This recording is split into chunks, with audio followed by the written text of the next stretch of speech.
What? Whoa. What is up, everybody? What's going on, everybody? Welcome back. Welcome back. Welcome back to the next episode of Don't Do That. Don't Do That. Right here on 16 TV. On Wicked Wednesday. Wicked Wednesdays. Exactly. You almost forgot, didn't you? Hey, we be doing a lot. Listen, I know. We be doing a lot. So, should I do that first? That's going. All right, look. I just want to send a shout out to at a bright white guy. Probably hey, not that bright. Dude, he is comment clown of the week, and we are going to tell you why. His comment. Ready for this one, guys? Listen up. Birdman here. Hold on, wait.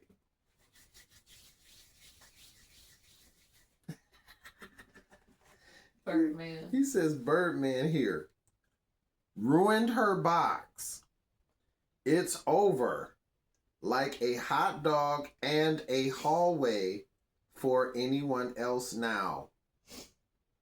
Sounds like a lot of jealousy going on. It's supposed to be a hot dog in a hallway, but you're probably unfamiliar with that because this size gives shit. He probably has a beanie. So, I'm just saying, calling chicks mud sharks and saying stuff like that, commenting stuff like that, is why you probably have a dry penis. It's probably really dry. Probably, well, it might not. He probably uses a lot of lotion. Oh, yeah, that's true. But we all know. Keep the chafing down. Lack of BBC equals anger. It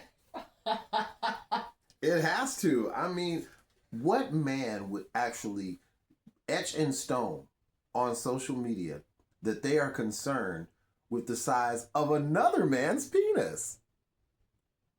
Who would do that? I just want to let you know. Apparently, it's a very bright white guy.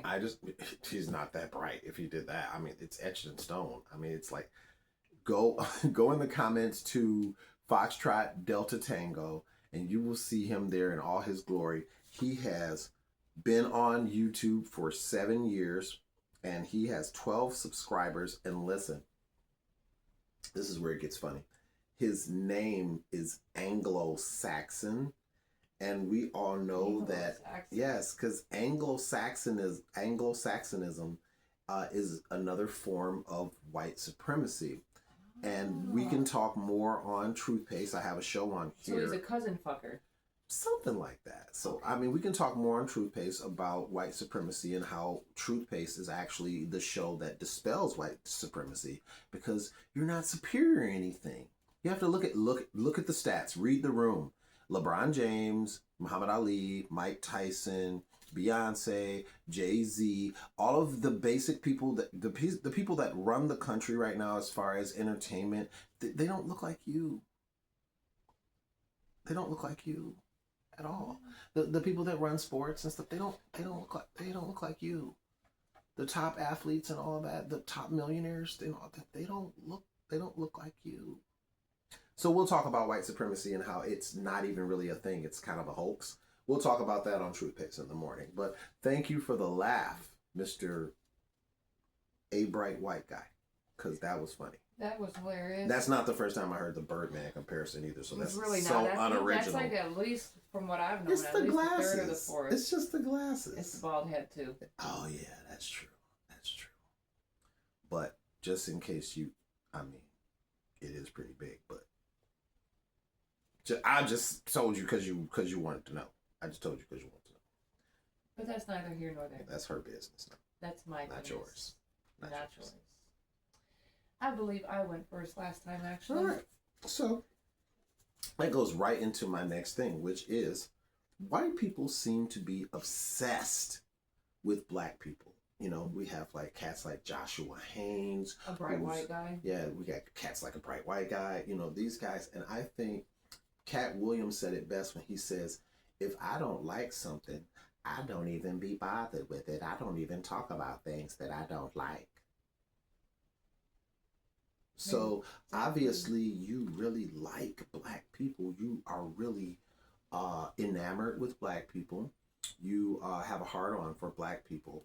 You just you idolize them. You idolize them. They run faster. They jump higher. Their dicks are bigger. For that you know, one. and Godfrey said it best that they call us monkeys, but at the end of the day, if you shave a monkey, what color are their skin?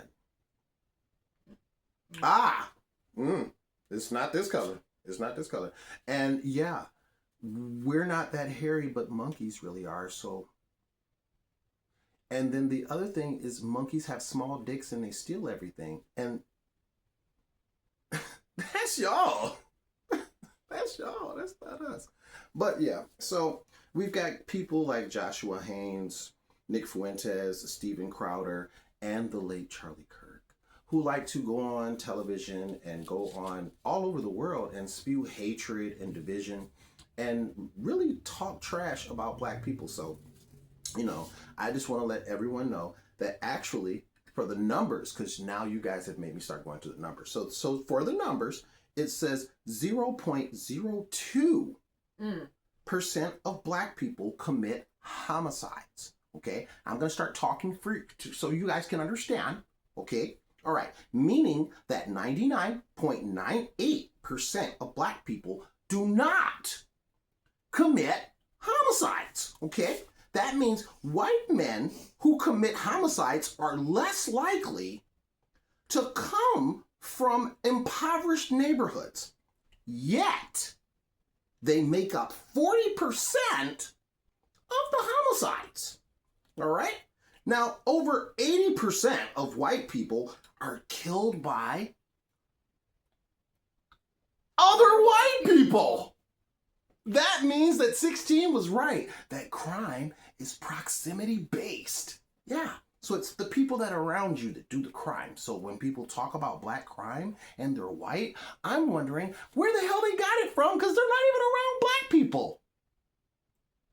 But per capita, and this is a word that they like to use, right? Per capita, a black person is about 110% more likely to be killed by a white offender than a white person is to be killed by a black offender. Just wanted to let you guys know that. All right. So now the reason I'm shooting at Joshua Haynes is because he has this thing where he thought it was funny to, quote scriptures out the Bible and say how it is not inherently evil to own another human being. Yank! Right. He thought it was funny, right? But his little frail ass, this is what I be talking about. All of y'all white boys that be talking this shit is frail as hell and soft as hell. The ICE agents, soft. You soft. You ain't protecting your family by wearing a mask, motherfucker. You ain't Spider-Man. You soft. You don't want nobody to know who you is because you don't want your ass whooped out in public if people see your face. You soft. Don't get it twisted, though. If it ends up going too far, too long, I wouldn't be surprised when people start whooping that ass. I hope I don't get in trouble for this, but Joshua Haynes has one of those porno mustaches, so, whatever with that. Handlebar mustache? And then we got the one guy, Steven Crowder, who went to a black barbershop and did his Charlie Kirk thing and was talking about how black people are the problem and this, that, and the other, blah, blah, blah. Of course, he goes and he picks a fight with someone that doesn't know statistics and can't, rebuttal him and all that because it's for pageantry, it's for show, it's a spectacle, it's the Christian nationalist thing. Did he get laid on his ass? No, he didn't get laid on his ass. You want to know why? Because we don't do that. That's them with all that violence. While they try and say, the black people are all the violence. Knocked him on his ass. The black people with all the violence. Oh, because we didn't speak about this the other day. Speaking of violence, we were sitting in a Burger King and we were relaxing and eating Burger King before we come back and shoot one of the episodes of the show. And there was a white gentleman, homeless guy, messing with a young, was it Hispanic dude? I think he may have been of mixedness. So the wife, she worked there before. And so she calls for the manager. And she says, Dennis, Dennis calls his name. And so the guy mocks her. Dennis. So I kind of turned around and was like, bro, you can chill with that. So then he said, I can't remember whether it was the N word first or he called her a B first. And so one thing led to another. And, the manager and my wife were holding me back from this dude. And the long story short, at the end of the day, I had to realize, and I want all of my brothers out there to realize the same thing when stuff like this happens. He was a speck on the bottom of my fucking shoe. He was a homeless white boy. And I'm up here with an associate's degree in business, own my own home, have a job where I'm making good money. All my kids are good, taken care of. My life is good. And I'm about to ruin it for a nobody who has all of his belongings on his back. Don't let these clowns tell you that you don't deserve what you have. Don't let these clowns use that little trigger word to take you out of your frame. Stay focused and understand that they are jealous of you and your greatness. They are jealous of you because you don't even know how powerful you are, but they do. That's why they hate you. That's why they hate you. Because even the black person that can't dance in our circle dance the circles around the white boy that can't dance.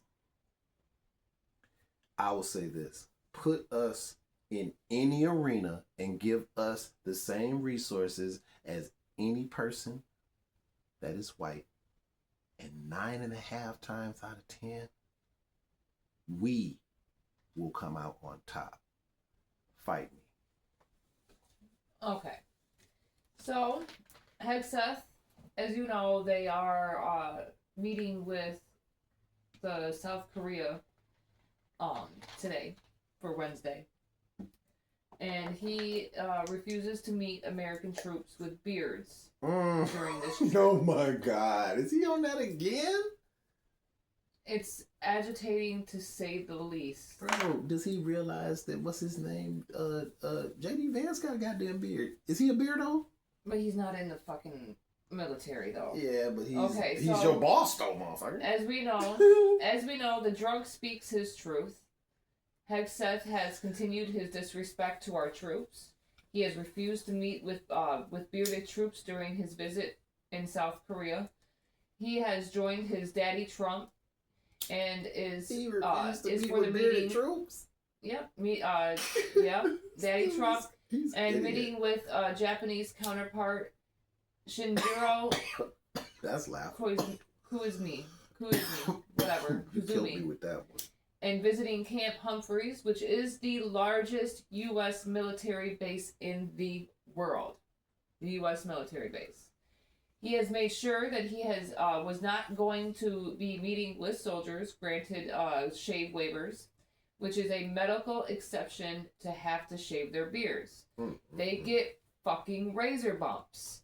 Dude. Now, women.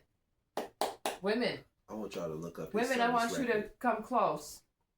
You know how painful razor bumps can be. And see, this is where... Imagine that all right here. You should be able to compromise. So women, you know what it is. They should all the way off. They should be able to shave it now. And me, personally, I don't even think it's a thing. But, I mean, if he has a thing with it and he is the boss, then he should tell them they should, have it at a certain length. To shave it completely off just at your... And not give them any type of, no type of compromise. This is the type of shit I'm talking about. Now, from what I understand, senior leaders visit the troops when they travel to installations around the world. So what is so wrong with seeing those that can't shave their beards because they have medical issue? Sounds like a full-blown jealousy to me. Can you not grow a decent beard? Or, you want to keep your jawline wide open for everyone to see that they know that you're a man when you're dressing up as a woman. It's like I'm gonna tell you something though. In order to have a beard, you have to have a commitment. You have to be able to have a commitment to shaving that beard, shaping that beard, growing that beard. And you saw exactly where I was going with that. The man lacks integrity and commitment. He's on his third wife. He cheated on one of his wives to get one of his kids. I'm just saying. Now, after all, Pete Hegseth left the military. Oh, here. You about to go in.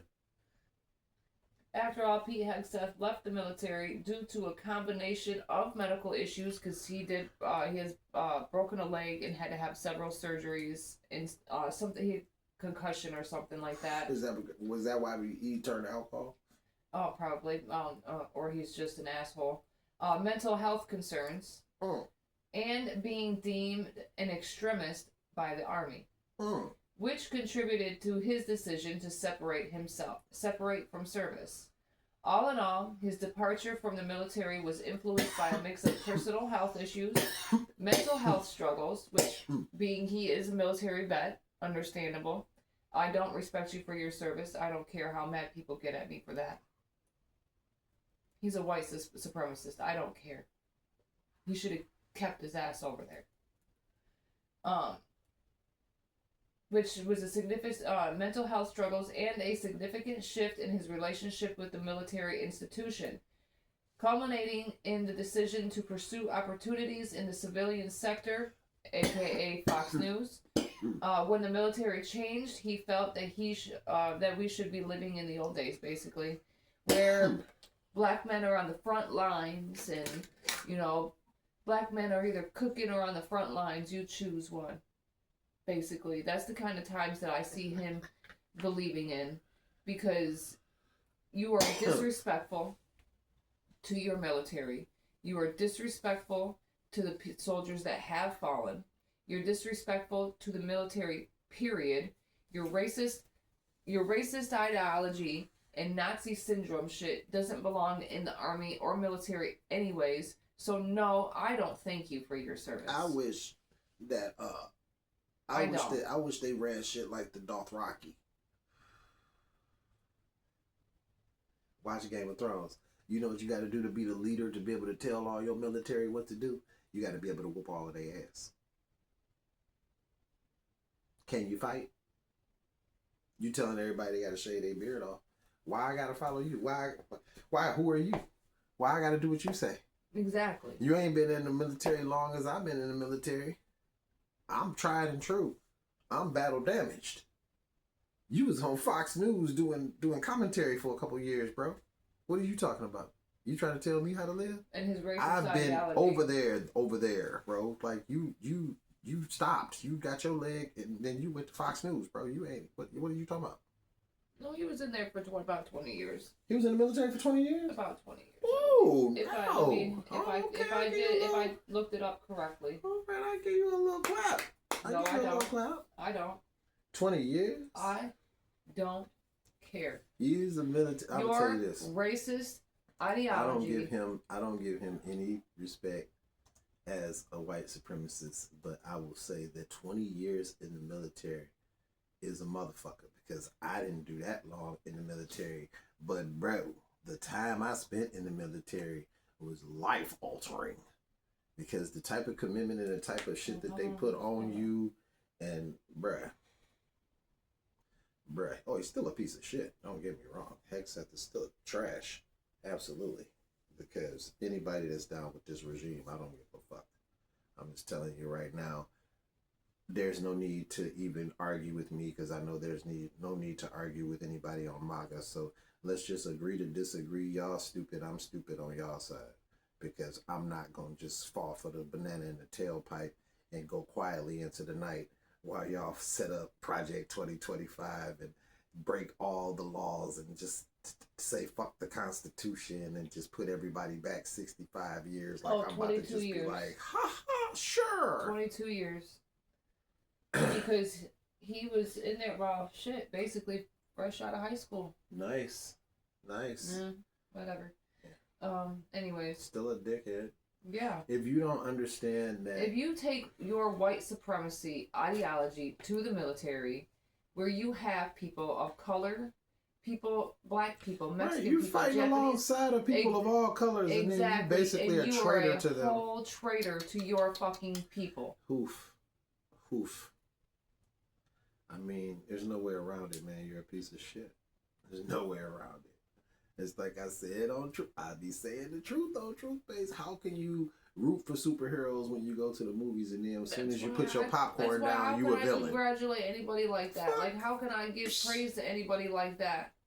Like, how do you give praise to somebody like that, regardless if they served or not? Anybody who's an X-Men fan and you on the side of Trump, kill yourself. You tripping. You tripping. I'm the person that's gonna be. You tripping. You root for the X-Men, right? Or do you root for Trask? Do you root for Guy Ritchie? You know who I root for? Do you root for the Sentinels? Because if you root for the Sentinels, then yeah, okay, you on the right side. But if you root for the X-Men, why are you on the Trump side? What the fuck? Get your ass over here. What the fuck? Well, I mean, either way it goes, if that's the case, I fight on Magneto's side. I can't do the Professor X these days. Yeah, it's starting to make me lean more towards Eric's side, man, because I swear. All right. So, my last thing. The coordinated economic blackout set for February 25th to December 2nd. Blackout the system has called for the nationwide boycott that urges folks out here to either not go to work for the week or not do any spending during that week. Obviously, some cannot just not work, so we all urge y'all to not spend any money during these vital times. This is going to be around Thanksgiving, Black Friday, and Cyber Monday. This aims to become the most significant economic blackout protest in U.S. history. This is to make sure that these companies know exactly who runs things, not the corrupt governments, billionaires, or broken systems. An Instagram post stated, "Day 1, no work, no shopping. We vanish from their system. We are the economy. Without us, nothing moves. We pulled our money. They can't buy our silence. We don't grind for them today. We starve for the machine. We starve the machine." Y'all better be ready for this Now, during this blackout, people are urged to avoid working, shopping, and spending money throughout the week-long protest. It's going down. On the movement's website, it states, "We are shutting down the U.S. economy strategically and peacefully by removing our labor, our spending, our financial support, forcing the system to listen. This movement launched to reclaim the power, restore justice, and unite people across all races, cultures, and classes." A video announcement from them stated, "See, there's something that we all can do when black out the system. If we got to be at work, we'll work to rule. Go slow or shirk. But we're definitely not spending money with any of you all. Putting our dollars back in our pockets." I heard that. And that was a point that I had, I was working with on, for one of the segments on Truth Base, is how I said, listen to this. The black hat in the old Westerns was always the villain. The white hat. The white hat was always the hero. Black hat, that's bad luck. Right? When you get blackballed, that's when you're rejected from something. When you're blacklisted, you're from everywhere. Right? But everywhere. But if you got the white hat, you're the hero. If you got the white suit on, you're the angel. You know what else it reminds me of? The white horse. Hi ho silver, away! Spy versus spy. Ah! And that too. If anybody, I know that's probably. You see race in everything. Race is in everything. It is, sadly, in everything. Sorry. I mean, at the end of the day, the only time I've ever seen really any black person portrayed as any kind of intelligent person is if somebody of color had made the movie. Yeah. or had some sort of control in it. Or somebody that may have been a little seasoned. Like, or maybe. You have, like, I mean, and no, we are not going to use, well, who did the Boys in the Hood and all that stuff, though? John Singleton. Okay, what about, and that was the one that had Ice Cube in it, right? Yep. Okay, John Singleton. John Singleton. But I will say this of the movie makers of the time. That goes back into the agenda where I told you that all of the big business owners and people that had stocks in the privately owned prisons, all had their little meeting together, and they basically decided that they were going to do away with positive rap, conscious rap. They were going to cut that off at the knees, because what they needed to feed the privately owned prisons was to push the gangster rap culture, to push those movies. That's where you got South Central, you got Belly, you got Menace to Society, you got Boys in the Hood, you got just Juice. A slew. Yeah, you got a slew of movies that glorify that life. You got Paid in Full. You just movies after movies after movies. They even had movies where we call them hood movies. That was movies that people was making low budget versions of what you know what I'm saying, and it was just to feed that culture. And like me and her talked about the other day, the seriousness of what Furious Styles said in Boys in the Hood. On every corner in the black neighborhoods, there's a fucking liquor store. There's a liquor store, and if there's not a liquor store now there's a dispensary. Okay, you got the dispensary over here, or you got the liquor store over here, and everybody's impoverished and all up on each other like ants, and you think there's not going to be any violence. And the thing is, I don't ever see. They don't understand. They talk about black violence, but like there's not white violence. There is. It's always in the bigger inner cities where there's a bunch of black people that they always have these party stores and all that good jazz. You go to places like, okay, since I live in Michigan, all right, we'll have to use places like Bath, St. John's, Leslie, even though it's out there by Jackson. It's not like that. They don't have liquor stores every other corner. Because you got places like Jackson, liquor store. And don't say, so you all can get your cigarettes. No. No, because you can always hit a quality dairy for that. Thank you very much. Or if y'all wasn't so pansy, piss-hearted little fools when it came to where you buy your cigarettes from. Because, oh my God, we don't want to sell cigarettes in our store because we're promoting cigarettes. But then here we go. You could still go to a regular store. Hell, Dollar General has cigarettes now, whatever the case may be. But at the end of the day, there's always a damn party store, or like you said, a dispensary.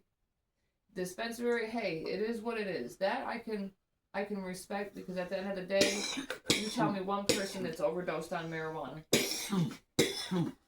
How many people have died of alcohol poisoning? I'm sure somebody, or came close. Somebody because your friend rolled you over on your side. Like, hey, there's these people that did it. And we invite you to do that. All right. So that's it. That's it, everybody. That's all, folks.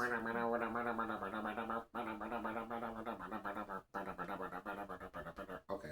All right. So like, comment, subscribe, and like, comment, share, subscribe, get notified. Like, comment, share, subscribe, and get notified. She does it better than me. And we'll see you next time on Effing Fridays, y'all. Peace. Peaces.